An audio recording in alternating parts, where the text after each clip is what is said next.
अस्सलाम वालेकुम स्टूडेंट्स। आज हम लोगों ने सेकंड ईयर का फर्स्ट चैप्टर स्टार्ट करना है, thermo regulation and osmo regulation. Thermo regulation क्या है और ऑस्मो रेगुलेशन क्या है, इन दोनों को डिस्कस करने से पहले हम लोगों ने एक इम्पोर्टेंट टर्म डिस्कस करनी है जिनके अंडर ये दोनों टर्म्स वर्किंग करती हैं, और वो टर्म हमारे पास है होम्योस्टेसिस। और होम्योस्टेसिस हमारे पास एक ऐसा प्रोसेस है जिसमें ऑर्गेनिजम्स अपनी इंटरनल कंडीशंस को मेंटेन रखता है despite changes in external environment. External environment में जो मर्जी चेंजिंग होती रहें, उसके अलावा उसने अपने उसी के अकॉर्डिंग कह लें या उसके अलावा कह लें कि हमारी जो बॉडी है उसको उसने मेंटेन रखना है। बाय चाहे टेम्परेचर ज़्यादा है कम है, हमारा टेम्परेचर कितना होना चाहिए, 37 डिग्री होना चाहिए। कुछ कंडीशन में आपको जैसे बुखार वगैरह होता है तो टेम्परेचर ऊपर नीचे होता है, लेकिन वो एक सेट पॉइंट है, सेट पॉइंट से ज़्यादा बहुत ज़्यादा नहीं जाता। जैसे आपको टेम्परेचर की बात करें तो 104 पे से 105 वगैरह पे इंसान की मोस्टली क्या हो जाती है, डेथ हो जाती है। तो जो सेट रेंज है 103, 97, 95 फ़ारेनहाइट, इसके अकॉर्डिंग क्या है, एक रेंज के अंदर उसने क्या करना है, टेम्परेचर को मेंटेन रखना आपको। बाय चाहे 40 डिग्री है, चाहे 42 है, चाहे 48 है, लेकिन हमारी जो कंडीशन है वो इंटरनल कंडीशन मेंटेन रहनी चाहिए। ये मैंने टेम्परेचर की एग्जांपल दी है थर्मो रेगुलेशन की। अब ये जो होम्योस्टेसिस है, ये वर्क कैसे करता है, इसकी वर्किंग क्या है, उसको डिस्कस करते हैं कि इसका मैकेनिज्म क्या है। होम्योस्टेसिस की जो वर्किंग है मैकेनिज्म में तीन चीज़ें मिलकर वर्क करती हैं। पहली हमारे पास है रिसेप्टर, सेकंड हमारे पास है कंट्रोल सेंटर, और थर्ड हमारे पास है इफेक्टर। रिसेप्टर का क्या काम होता है, जो इन्फॉर्मेशन है, सेंसिटिव इन्फॉर्मेशन है, उसको रिसीव करना और उन इन्फॉर्मेशन को भेजना कहाँ पे, कंट्रोल सेंटर में। कंट्रोल सेंटर उस मैसेज को रीड करेगा, उसके अकॉर्डिंग मैसेज जनरेट करेगा रिस्पांस का, और वो भेजेगा इफेक्टर्स को, और इफेक्टर मैसेज रिसीव करके रिस्पांस करेंगे। ये हमारे पास होम्योस्टेसिस का मैकेनिज्म है। वन बाय वन हम इनको डिस्कस करते हैं। फर्स्ट हमारे पास है रिसेप्टर। रिसेप्टर्स क्या हैं, हमारे पास सेंसर्स हैं और स्पेशलाइज्ड स्ट्रक्चर। अब वो स्पेशलाइज्ड स्ट्रक्चर कौन से हो सकते हैं, आपके पास कोई आर्गन हो सकता है, कोई टिश्यू हो सकता है, या कोई आपके पास सेल्स हो सकते हैं। आपके पास सेंसर्स और स्पेशलाइज्ड स्ट्रक्चर दैट डिटेक्ट किसे करते हैं, चेंज इन एक्सटर्नल और इंटरनल एनवायरनमेंट। आपके इंटरनल या एक्सटर्नल एनवायरनमेंट में कोई चेंज होगी, उसे जो डिटेक्ट करेगा वो कौन है, रिसेप्टर है। अब उसने डिटेक्ट कर लिया, उसके अकॉर्डिंग उसने क्या करना है, मैसेज सेंड करना है। मैंने यही बात की है ना, तो इसका सेकंड पॉइंट क्या होगा रिसेप्टर का, दे ट्रांसमिट इंफॉर्मेशन। कौन सी इंफॉर्मेशन इसके पास है, जो चेंज हुआ उसकी,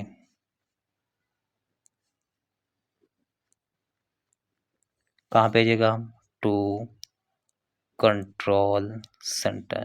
तो ये उसे कहाँ भेजता है, कंट्रोल सेंटर में इंफॉर्मेशन को भेजता है।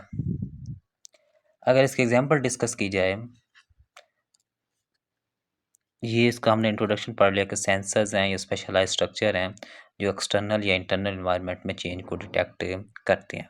डिटेक्ट करने के बाद वो उसे क्या कर देते हैं, ट्रांसमिट कर देते हैं किधर, कंट्रोल सेंटर में। एग्जांपल इसकी क्या है, जो आपके रिसेप्टर सेल्स हैं,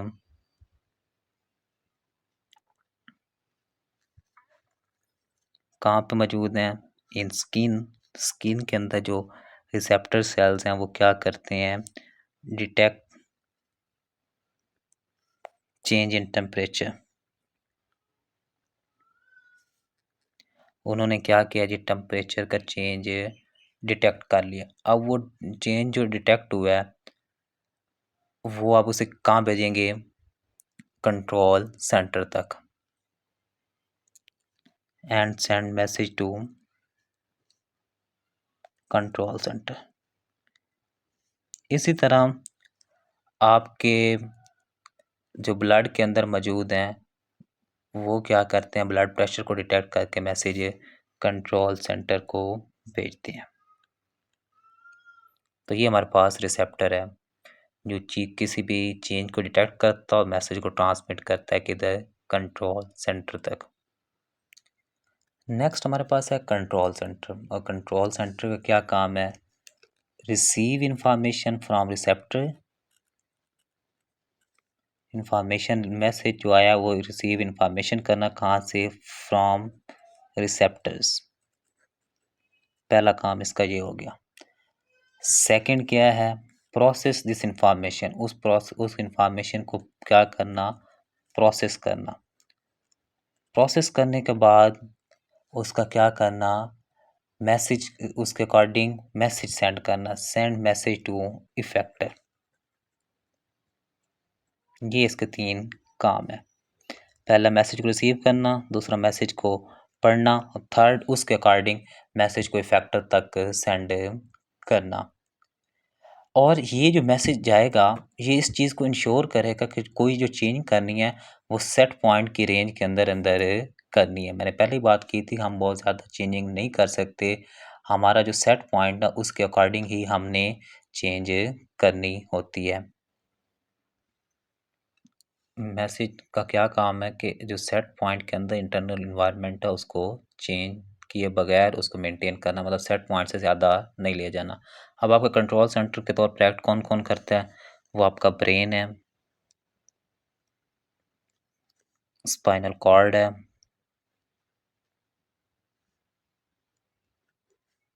और साथ आपके एंडोक्राइन ग्लैंड्स हैं। ये क्या करते हैं? कंट्रोल सेंटर के तौर पर एक्ट करते हैं। मैकेनिज्म के अंदर हमारे पास जो थर्ड चीज़ है वो कौन है? इफेक्टर्स हैं। इफेक्टर का क्या काम है? इसको डिस्कस करते हैं। इफेक्टर्स की बात करें तो इफेक्टर के भी 2 काम है। फर्स्ट काम क्या है? Receive information. इसने भी इंफॉर्मेशन या मैसेज को क्या करना है? रिसीव करना है। और फिर मैसेज कहाँ से आएगा? From control centre. Control centre ने जो इसकी तरफ मैसेज भेजा था उसको इसने रिसीव करना और उसको रिसीव करने के बाद रेस्पॉन्ड करना according to message. Respond according to message उसने अब क्या करना है? मैसेज के अकॉर्डिंग वर्किंग शो करनी है, रेस्पॉन्स करना है। अब ये जो आपके कौन से पार्ट्स हैं जो इफेक्टर के तौर पर एक्ट करते हैं? वो आपके मसल्स हैं और ग्लैंड्स। ये क्या करते हैं? इफेक्ट करते हैं, एज ए वर्क करते हैं एज अ इफेक्टर।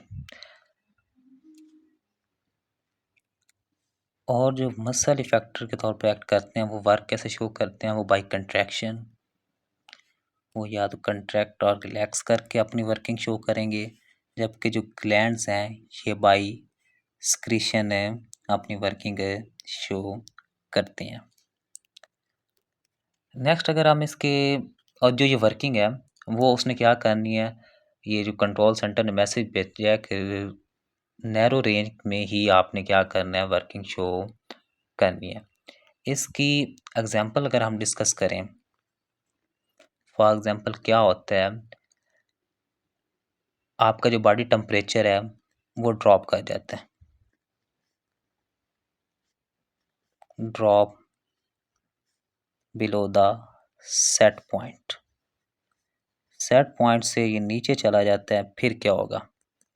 अब आपके मैसेज चला गया बॉडी तक और इफेक्टर्स ने क्या रिस्पॉन्स करना है इसको हमने देखना है। तो इफेक्टर्स इन द स्किन जो हैं वो क्या करेंगे,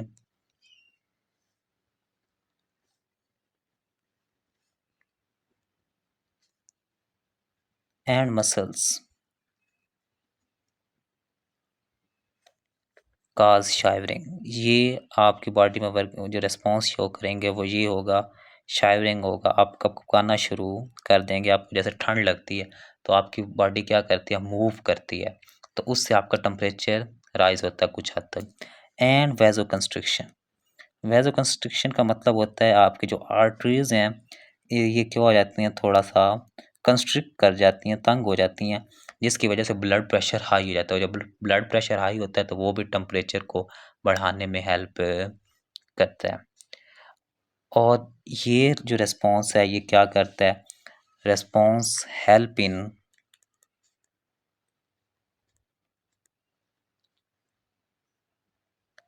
help in increase in temperature,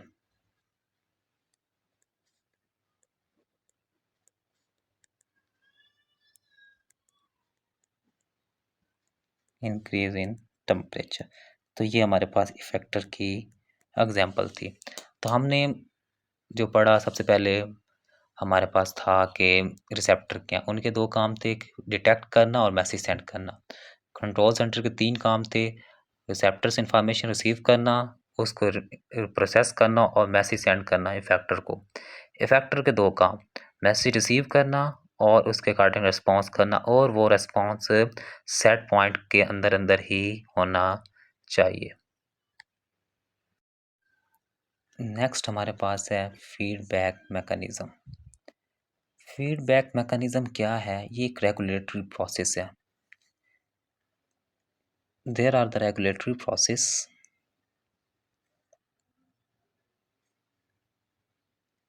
these are regulatory process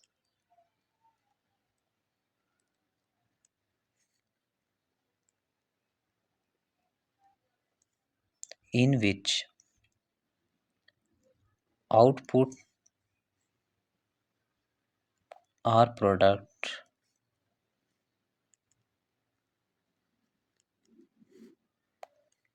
of a system,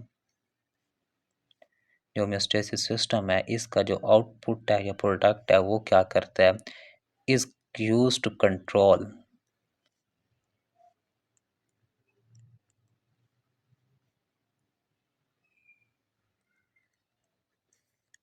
the behaviour of system. जो सिस्टम का बिहेवियर है वो प्रोडक्ट, जो उस प्रोसेस का प्रोडक्ट है या आउटपुट है वो उसको कंट्रोल करता है। अब ये दो तरह से मैकेनिज्म है, वो नेगेटिवली भी कंट्रोल करता है और पॉजिटिवली भी कंट्रोल करता है, दोनों को हम लोग डिस्कस करते हैं। नेगेटिव फीडबैक में क्या होता है, जो आउटपुट है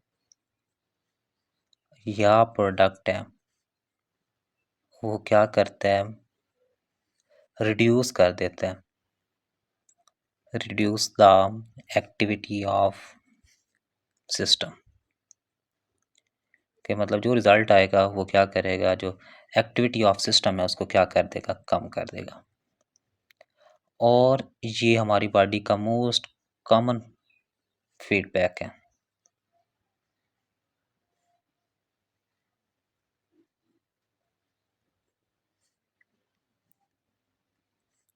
हमारी बॉडी जो मोस्टली वर्किंग करती है वो नेगेटिव फीडबैक के अकॉर्डिंग काम करती है। जैसे कि आपके पास है एग्जांपल्स में regulation of glucose level, hormonal secretion, temperature का, या कह लें रेगुलेशन ऑफ बॉडी टेम्परेचर। अब आपने इसको डिस्कस करनी है, इसके एग्जांपल। नेगेटिव फीडबैक मैंने बता दिया कि आउटपुट क्या करेगा, रिड्यूस कर देगा, और ये मोस्ट कॉमन है। एग्जांपल में हम लोग किस चीज़ को डिस्कस करेंगे, regulation of body temperature. Body temperature के एग्जांपल किसमें डिस्कस करेंगे हम, कि फॉर एग्जांपल क्या हो गया है, जो हमारी बॉडी का टेम्परेचर है वो एक्सीड कर गया, body temperature exceeds the set point, जो हमारा सेट पॉइंट था 38 7 डिग्री सेंटीग्रेड उसको क्या कर गया, एक्सीड कर गया। तो जो हमारे थर्मो रिसेप्टर्स हैं, पहली बात किसकी आएगी, रिसेप्टर्स की। थर्मो रिसेप्टर्स मौजूद कहाँ पे होते हैं, हाइपोथैलेमस में। ये क्या करते हैं, डिटेक्ट करते हैं और send message to control centre.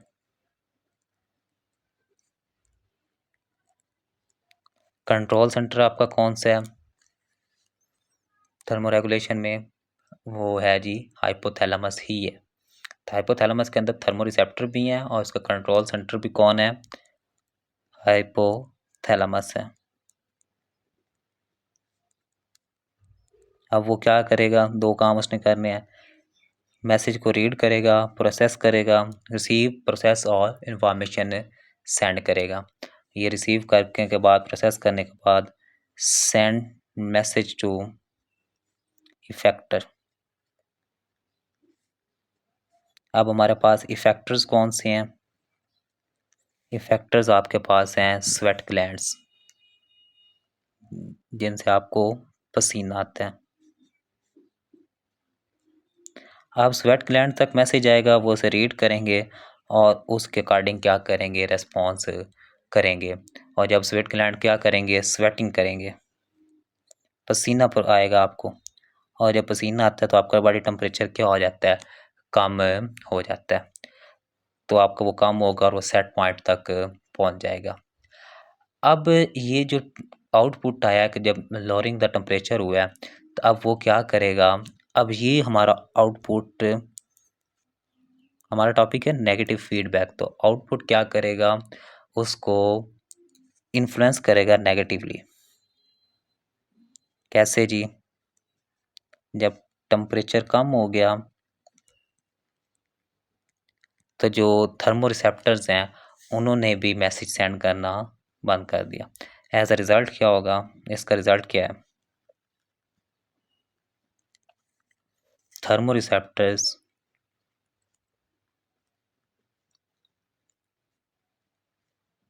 stop to sending message।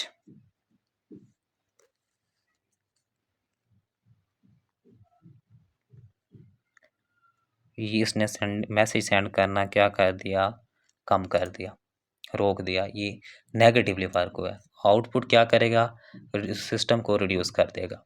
कैसे जी, टेम्परेचर बढ़ा, ये वाला सारा प्रोसेस तो है ही है। जो रिजल्ट आया वो क्या आया जी, कि हमारे पास बॉडी का टेम्परेचर कम हो गया। वो जो आउटपुट है उसने नेगेटिवली क्या किया, इन्फ्लुएंस किया। कैसे जी, थर्मो रिसेप्टर्स ने मैसेज सेंड करना बंद कर दिया। मतलब पहले कर रहा था तो अब उसने रोक दिया। तो ये क्या है, नेगेटिव वर्क है। तो ये इस तरह मोस्टली जो हमारी बॉडी है इसी बेस पे वर्क करते हैं। जैसे ग्लूकोज लेवल बढ़ जाए तो आपको इंसुलिन आपकी बॉडी रिलीज करता है, जब नॉर्मल पे आ जाएगा तो इंसुलिन रिलीज होना रुक जाएगी। तो ये हमारे पास क्या है, नेगेटिव ही है। नेक्स्ट हमारे पास है पॉजिटिव फीडबैक। पॉजिटिव फीडबैक, इस फीडबैक की बात करें तो हमारे पास जो आउटपुट है या प्रोडक्ट है वो एक्टिविटी ऑफ अ सिस्टम को इंक्रीज करेगा, जबकि नेगेटिव में क्या था, वो डिक्रीज कर रहा है। तो उसको उलट ही होना है। A positive feedback is a regulatory mechanism in which output और product increase the activity of system. और वो क्या था, मोर कॉमन था, इट इज लेस कॉमन। ये क्या है, बहुत कम कॉमन है। और इसके एग्जाम्पल की बात करें कि इसके एग्जाम्पल कौन कौन सी हो सकती हैं आपके पास, ब्लड क्लॉटिंग है, लेबर पेन है और चाइल्ड बर्थ। इन प्रोसेस में ये क्या होता है, पॉजिटिव फीडबैक वर्क करता है। तो यहाँ पे जो हम एग्जाम्पल डिस्कस करेंगे वो हमारे पास है चाइल्ड बर्थ, कि जब बच्चे की पैदाइश होती है तब कैसे पॉजिटिव फीडबैक होता है।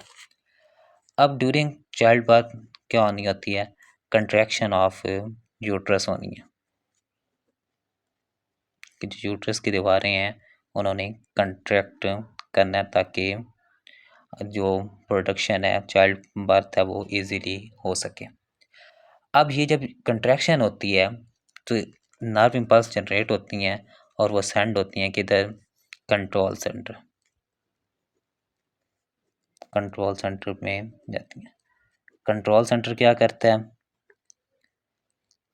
और वो जो कंट्रोल सेंटर है वो भी हाइपोथैलेमस का ही पार्ट है, और वो कंट्रोल सेंटर मैसेज सेंड करता है किसको, इफेक्टर्स को। इफेक्टर्स कौन से हैं जी, पिट्यूटरी ग्लैंड है, और पिट्यूटरी ग्लैंड क्या चीज़ क्रिएट करते हैं, ऑक्सीटोसिन हार्मोन रिलीज करते हैं। अब ऑक्सीटोसिन हार्मोन्स का क्या काम है कि इसने यूट्रस, कंट्रैक्शन ऑफ यूट्रस में वर्क करना है। अब जब ये ऑक्सीटोसिन क्या करता है, वर्क करता है कंट्रैक्शन ऑफ यूट्रस वॉल। अब जब कंट्रैक्शन होती है तो उससे, अब ये फीडबैक है ना, ऑक्सीटोसिन रिलीज हुआ, अब ये यूट्रस वॉल्स क्या कर, जब कंट्रैक्ट हो रही हैं तो ये और ज़्यादा नर्व इम्पल्स जनरेट करती हैं, मोर या पॉजिटिव वर्क हो रहा है वहाँ पे। जब ये हुआ था आउटपुट तो वो क्या होना शुरू हो गया, सिस्टम रिड्यूस होना शुरू हो गया था वहाँ पे। अब जब कंट्रैक्शन ऑफ यूट्रस वॉल में नर्व इम्पल्स जनरेट हो गई, ऑक्सीटोसिन रिलीज हो गया, ये हमारा प्रोडक्ट आ गया। लेकिन अब यही प्रोडक्ट क्या कर रहा है, और ज़्यादा क्या कर रहा है, नर्व इम्पल्स को जनरेट कर रहा है, more nerve impulse generate and send message to hypothalamus, वही चीज़, और यही चीज़ क्या कर रिलीज टू मोर ऑक्सीटोसिन। तो ये प्रोसेस कंटिन्यू रहेगा अंटिल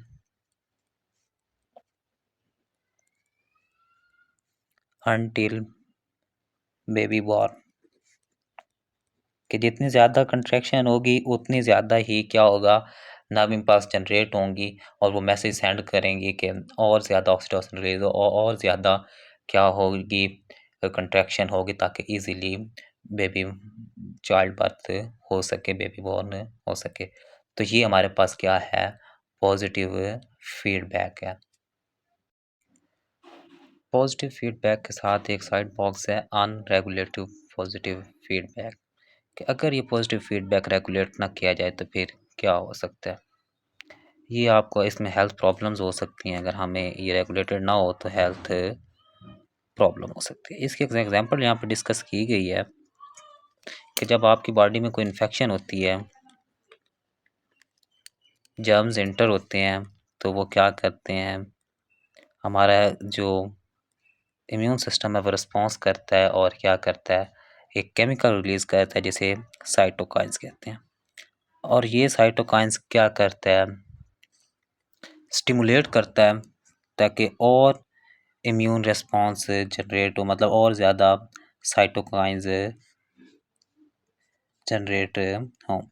अब एज अ रिज़ल्ट जब ज़्यादा से ज़्यादा होंगे, ये जनरेटिंग होती रहेगी, और ये अनरेगुलेटेड अब हो गया है ना, कि हम इसको ज़्यादा बहुत बड़े लेवल तक लेके जा रहे हैं, हालांकि इसे रेगुलेट करना चाहिए था, रोकना चाहिए।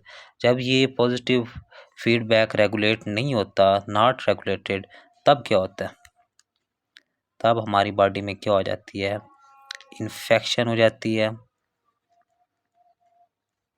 इन्फ्लेमेशन हो जाती है, और साथ क्या होना शुरू हो जाता है, हेल्दी टिश्यूज़ की क्या होना शुरू हो जाती है, उन्हें वो डैमेज होना स्टार्ट हो जाते हैं। तो ये हमारे पास अनरेगुलेटिव पॉजिटिव फीडबैक है। पॉजिटिव फीडबैक अगर स्टॉप ना हो, मतलब कि जैसे हमने पॉजिटिव फीडबैक देखा था कि चाइल्ड बर्थ में जब बेबी बॉर्न हो जाता है तो ये जो कंट्रैक्शन ऑफ यूट्रस है ये रुकना स्टार्ट हो जाती है।